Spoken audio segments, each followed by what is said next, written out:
Continuing tomorrow, America's premier endurance race is on speed. It's a grueling test of grit, teamwork, and pure racing skill.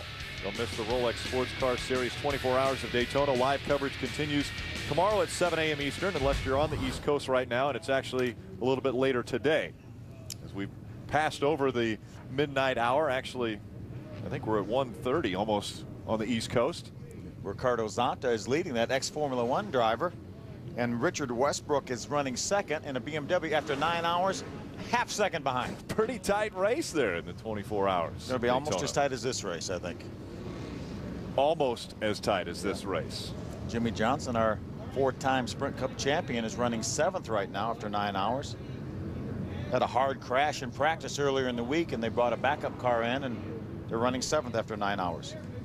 Cars are rolling once again. We go back trackside to Jim Trado. Guys, as much as we're focused on Sergio Pena and the great job he's doing in 2010, Revolution Racing has now taken the NASCAR Drive for Diversity a bit further. Andy Santerre will oversee 4 cars that have been designated by drivers that qualify for the Racing Revolution criteria. They're going to try to promote females and minorities in through NASCAR by putting 4 cars in the E-Series this year. And in the same building, they've identified and nominated 6 drivers as well to run in the Whelen All-American Series out of the shops in Mooresville, North Carolina under Andy Santerre and Blair Addis's decision-making.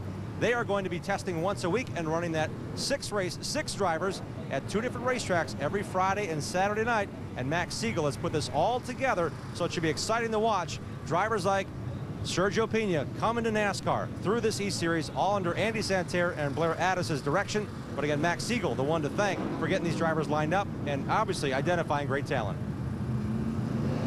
What a huge story right now with Matt Kobaluk getting pushed in turn number 4. He was running 3rd when the caution flag flew and the red flag came out. Now he was having to be pushed to be restarted. But usually when you have a red flag, NASCAR will allow you to be pushed and be able to go back to your rightful position, because it's not really your fault that you were under a red flag and your car wouldn't start.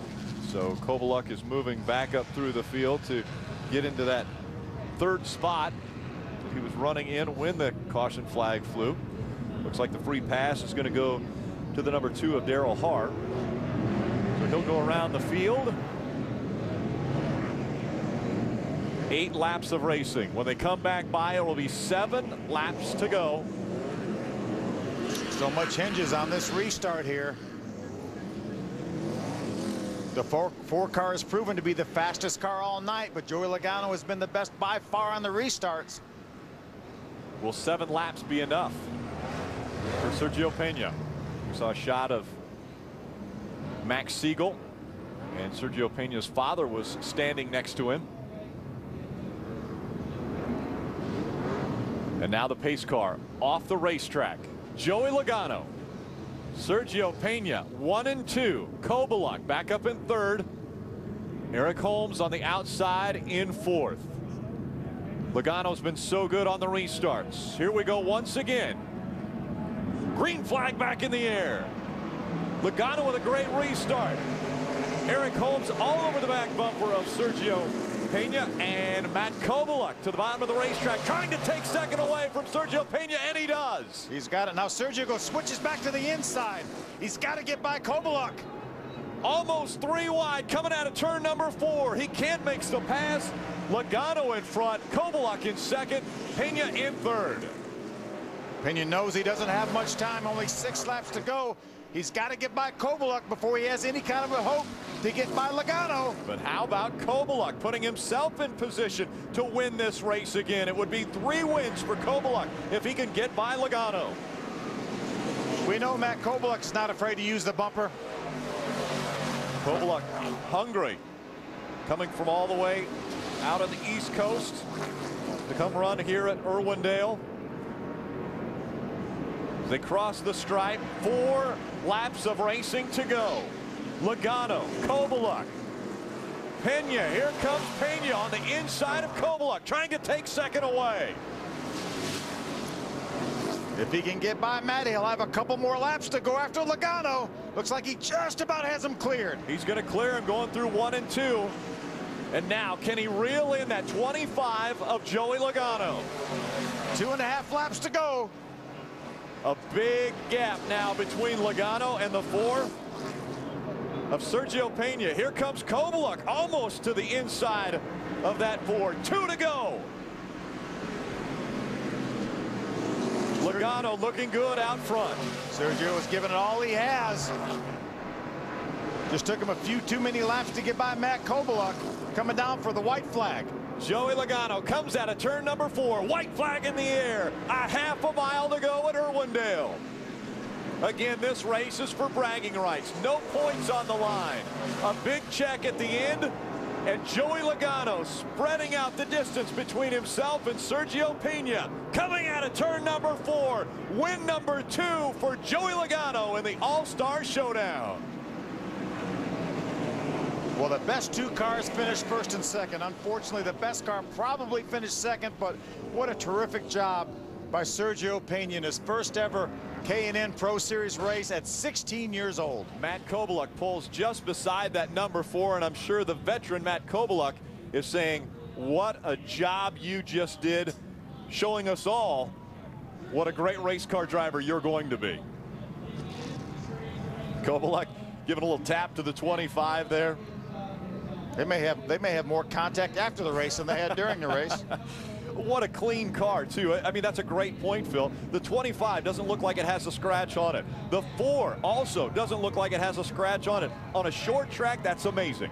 And really, especially as close a racing as those 2 drivers did, all 225 laps. Yeah, really incredible job. Joey Logano at 19 years old, but we're used to seeing him do such a great job. He won this race before. He's won a number of nationwide races. He won a Cup race last year. But I'm telling you, I've been incredibly impressed by Sergio Pena at 16 years old. First time, I never heard of Sergio Pena until 2 days ago, and here he is, just about beating one of the very best young drivers we have.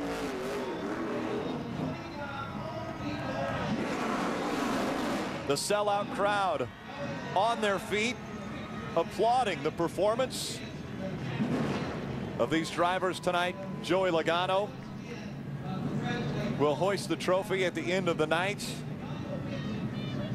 And we go trackside to Dick Berggren. And Joey Logano's car just spewing water after that big burnout. Joey, out of the car, man, congratulations. What a run tonight. We're going to give him a moment to catch his breath and get out. Yeah, and unbuckle. That'd be kind of helpful. Yeah, come on out, Joey.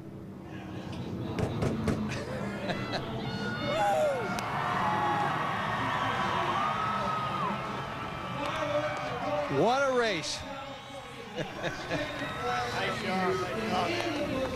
Congratulations from Mike Olson, his car owner. Only 1 dent in the left rear corner of the car. How did you race all night without running into Sergio? The left rear corner was actually after the race. Everyone congratulated me. So, oh man, that was, to be honest with you, one of the tougher races I ever had to win. I was sitting there on the last red flag, and I was sitting there thinking, like, most of the time when I'm in this scenario, I'm the second place guy faster than the first place guy. I was never usually the first place guy that's slower.